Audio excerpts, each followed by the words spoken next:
Hey everybody, Invisiblekatana here doing my first ever Throwback Thursday review, and I figured there was no better film to do than Transformers the movie. Technically it's called The Transformers the movie. There's like a little "the" like right here. Never realized that until like today. I was like, it's called The Transformers the movie, which is weird. Like even the show is just called Transformers, so it's really weird that they put the tiny little "the" there. But I love this movie. I didn't plan on doing this like the weekend that the new Transformers movie came out. I actually watched this last week. I just couldn't do the review because like I just didn't have time, so that's why it's this week instead of last week. But it's still perfect timing. It's like as the new not so great movies coming out, you can check out this one. As far as these reviews go, it'll be somewhat spoiler free. It'll be spoiler free for like the first minute or minute and a half of me talking about it for anyone who hasn't seen it, which is a ton of people. A ton of people have sadly not seen this film. But after that, it's going to be full on spoilers. But simply to say, I love this movie. This is a great freaking movie. I've seen it quite a few times. Really only like a handful. I'd say probably only 4 or 5 times total in my life. But I love the crap out of this movie. This is actually the first time I watched it since I bought it. I probably had this version, the Blu-ray version, which is also the 30th anniversary edition, for quite some time. Honestly, it's been over a year, I'm sure. And I finally like took it out. It was still in the plastic until like last week. So I took it out, I watched it, and I had a great freaking time. Epic animation. Also, they have like this really insane realistic cover art because they have a reverse cover. So I have this. It's like some video game covers where you can flip this inside out. So I decided to do that. So you have like both versions. This is like insanely realistic though. It's interesting, but really, really good freaking movie. It's, of course, G1 Transformers. It takes place, for anyone who may not know this, because I found this out, I think, maybe the second or third time I actually ever saw the film was when I was doing like a full series run through. This was years and years ago. My dad's friend had the entire series, and then included the film. So I was watching the first 2 seasons. You go through the first 2 seasons, and then the movie kicks in, and this is the big transition for the series. This is where it goes from season 2. This is like the beginning, or like the the prologue or interquel, I guess. It's not like a sequel or a prequel, it's like the interquel for seasons 2 and 3. And this really kicks off the change, and probably the decline, honestly, of the G1 Transformers, because they changed so much in this film. But this is where I start to get into like full-on spoilers, so if you don't want spoilers for this movie that came out in like 1985 or 86, yeah, there you go, there's official spoilers.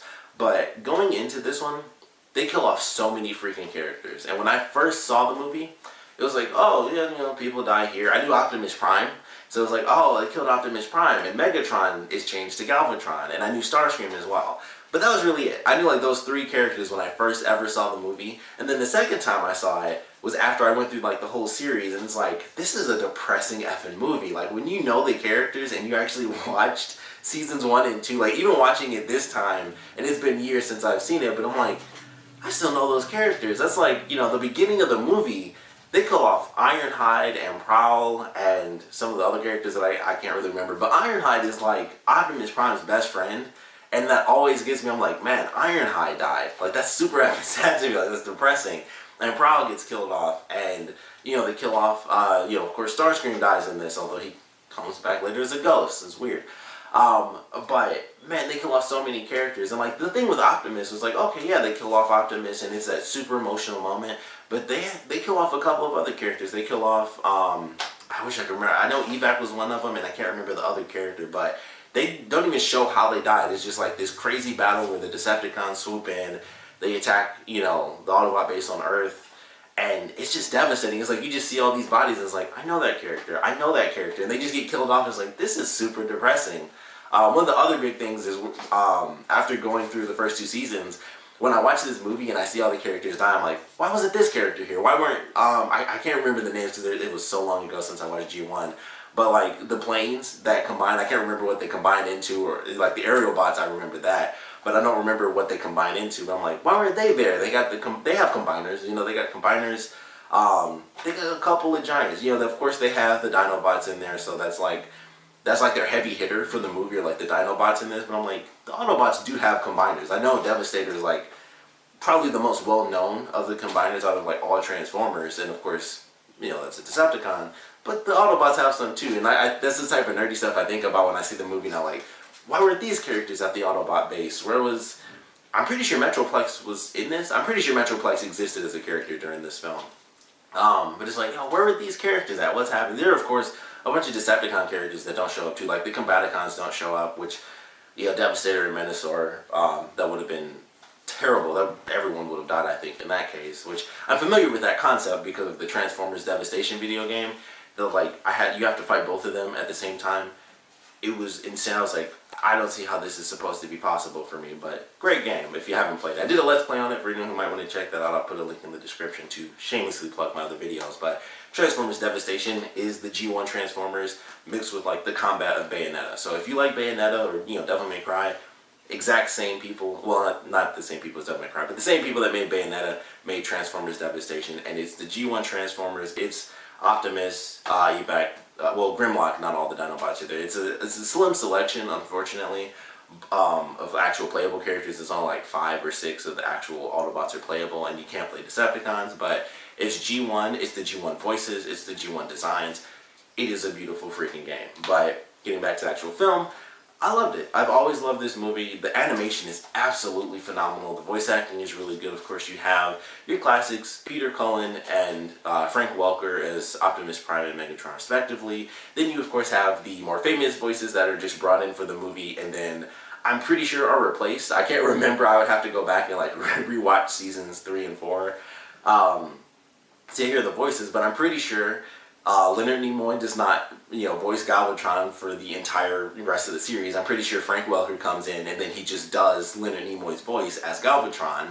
Of course, Orson Welles, that was his last acting role. Orson Welles of, Citizen Kane fame. Last ever acting role was this giant ball of light in this background, Unicron. He was the ultimate villain for the film, and he didn't give a crap. I always remember the Angry Video Game Nerd did a video about the movie, and Orson Welles' comment was like, I played a big toy that destroyed other toys, and he didn't give a crap, but he did an epic freaking voice for Unicron, and I always loved that voice. I've always loved the design of Unicron. I always thought Unicron was a great villain, even if it was just, for the movie, and that was pretty much it. He makes like a very minute return in like season 3 or 4. I think there was a 4th season. There may have only been 3 seasons. I know there was like seasons 3 and 4 were either super short or it was just the 3rd season that was short in itself. But really good villain. Like I said, the animation I always loved. The music I love from this movie as well. The original theme that they make for this, where they do like the super hardcore rock version of Transformers, I love that. The scene with Hot Rod and Cup when they're underwater. I forgot the name of that song, but it's like, This Generation and stuff like that. Love that song. I always thought that was really good. They have a Weird Al song in here and it freaking works. Like, they do some crazy stuff and it's like, it works. Like, all the music works in this. It's definitely set in the 80s. Like, it's hardcore rock, but it sounds really good. So I love it because I'm a big fan of rock music. So I'm a fan of it personally. But I've always really enjoyed it. Love the music, love the acting, love the animation. The story itself is actually really awesome. Of course, starting off with the narration. It's 2005. The Autobots and Decepticons have been battling. It's our huge time skip, which once again is like the big change for the series. So Spike is an adult now, and he has a son, or Sam has a son named Spike. I really can't remember. I'm getting their names mixed up, but it's just crazy. It's like, man, there's a huge leap in time. All the characters are different. You have like your new young character, so you have the new young child character, and then Hot Rod is the new Bumblebee and stuff like that. He does look cooler, played by, of course, Judd Nelson. And it was just interesting. It's like, I like how the story plays out, and then it gets super dark because you have death. And that's when Megatron comes into the ship. It's a great sequence. Honestly, I love the animation for it, and it's a very powerful sequence. Even if you don't know the characters, the way it looks is very deep in the beginning of this. Like, when they kill Prowl, and like he's like slowly falling, and the smoke like comes out of his mouth and stuff, it's like fairly intense. Like, some of the scenes, like you see like the life, literally leaving these Transformers, and it's like, never thought that would be as intense as it was, but it gets really intense even in 2D. And then they have the part where Ironhide is still alive as the Decepticons are on the ship flying towards Earth, and Ironhide like grabs Megatron's leg, and he's like, such heroics and stuff like that, and he just blasts him with his arm cannon, and it's like, that's devastating. That is like insanely horrifying as a child, I would imagine. And seeing these characters just get killed off, and it's like the first, I think that happens like 5 minutes in, You know, you got narration and you see some of the characters, you see some of the other characters, and then they come together and the Autobots instantly get killed off in the beginning. It's just like, let's kill them. They're dead now. And then we have our crazy battle. Bunch of characters get killed off. We see some of the classics. We have the Triple Changers in there. So we have Blitzwing and Astral Train is in there. So that's pretty awesome for them. Of course, Starscream, Megatron doing their thing. Insecticons are in here. I always love the Insecticons. They're just interesting characters to me.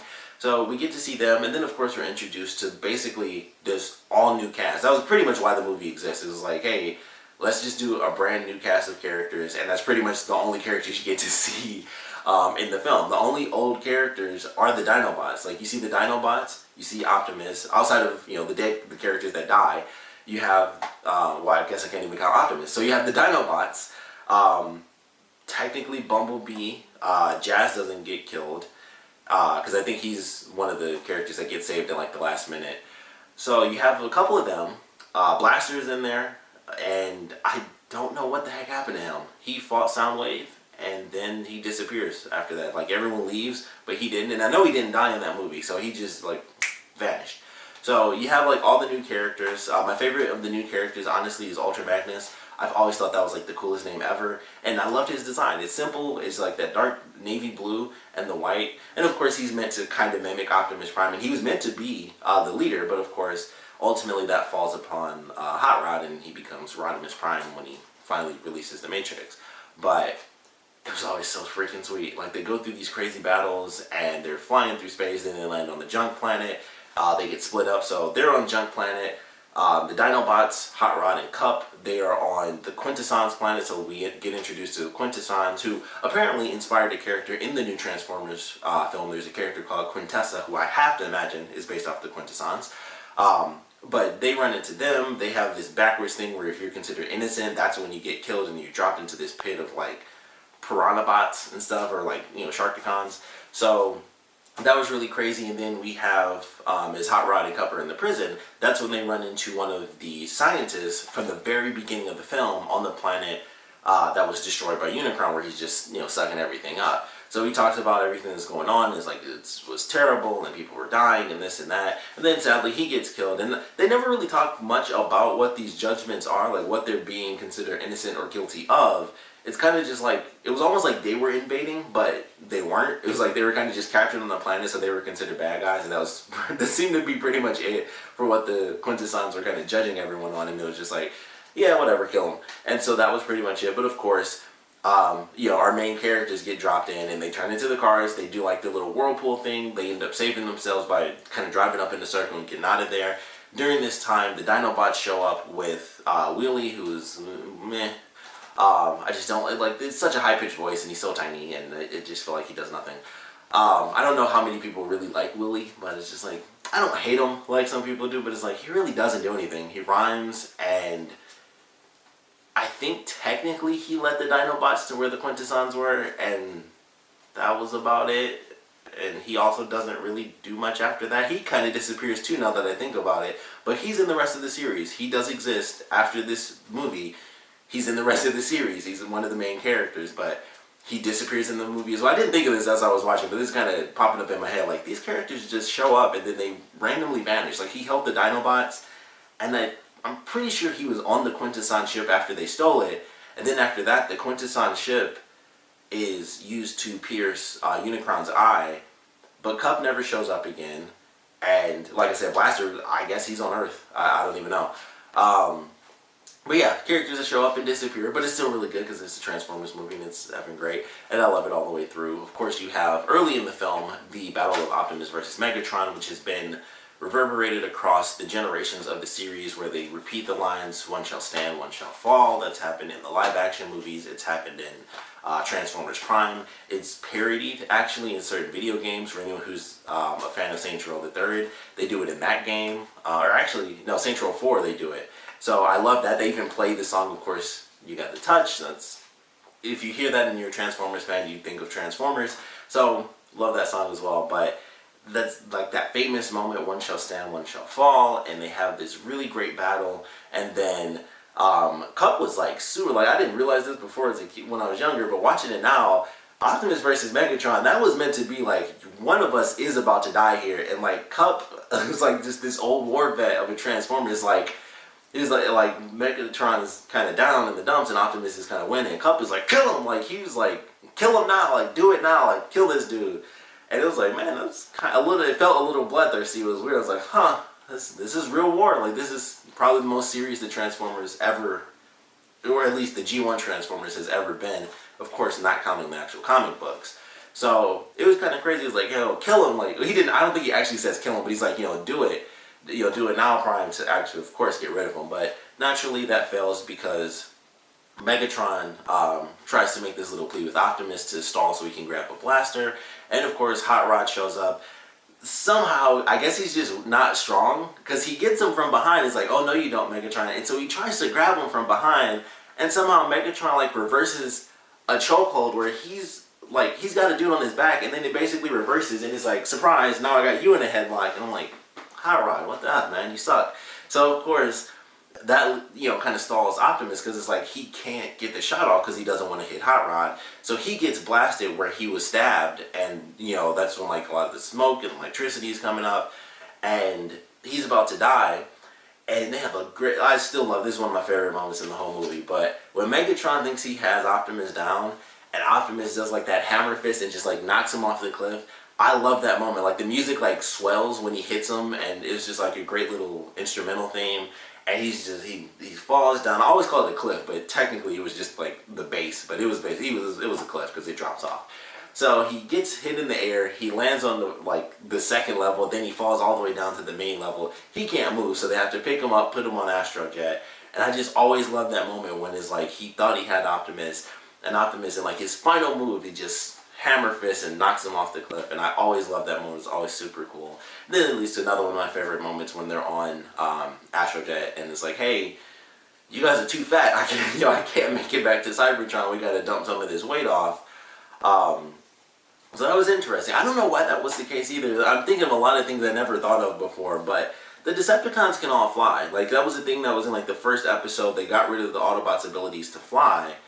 But the Decepticons can all fly still, so I don't know why they couldn't fly in space.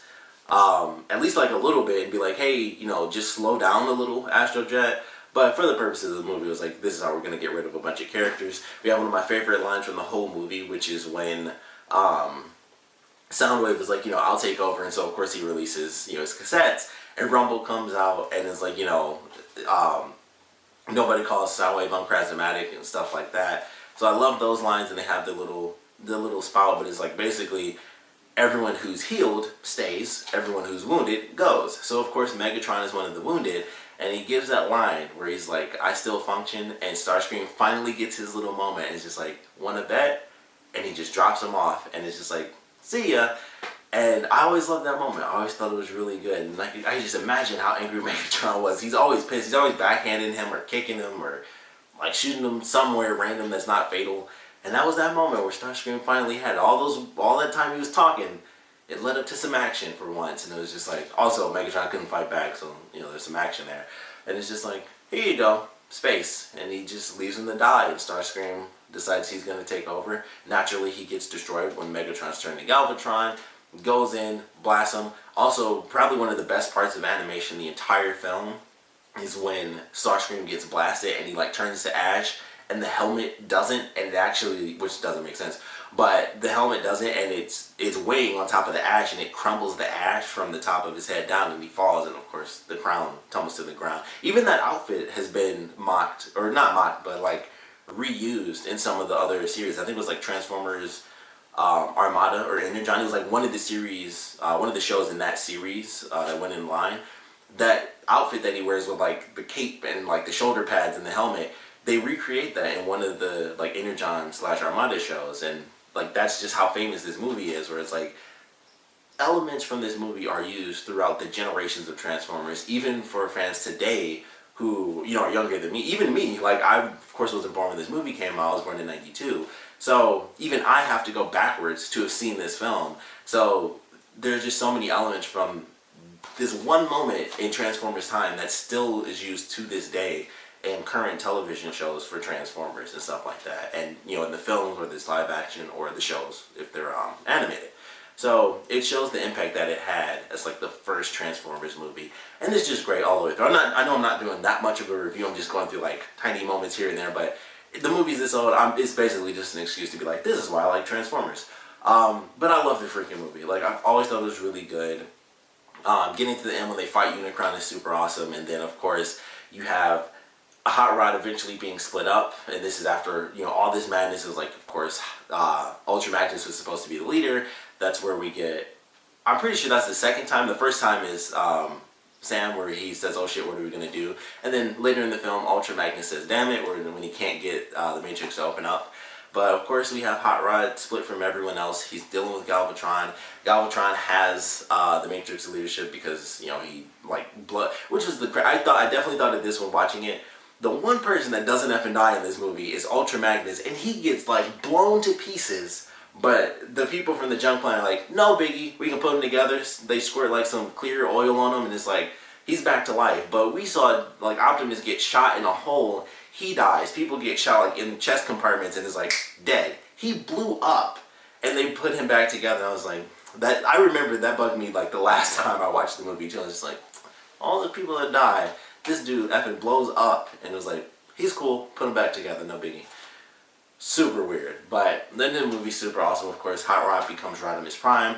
You got the touch kicks in, and he opens up the matrix of leadership, and he literally grows in stature. Beats Megatron, they beat Unicron, everything's great, and they have like, you know, cool little moment where they cheer. Unicron's head is spinning around the planet now because it's caught in a gravitational pull. Freeze frame on his head, music kicks in, and that is the Transformers' first ever animated film, and it's super freaking good. I think it's the only technically animated film that they've ever had, but I love this movie. It is freaking great, 100%. It's proven by the fact that there are so many elements from this that are used, you know, even to this day. Transformers Devastation is a great example. Like, if it weren't for this being so popular, this movie, and just G1, the series in general, I don't think we'd have stuff like that. But I love this movie like crazy. I would love for there to be like a theatrical re-release. I'm sure there have been over the years. But man, I love that movie wholeheartedly. That's why I wore the shirt, of course. It was like, I have another shirt that I was wearing that was Transformers, but it wasn't like G1 style, so I decided to switch. But love this movie, of course. Would love to know what you guys thought about it, so please put your comments down in the comment section below. Let me know your favorite parts about this movie, your least favorite parts about this movie. Who would you have put in this film? All the Transformers, who would you put in, who would you take out? Let me know down in the comment section below. And of course, thanks for watching.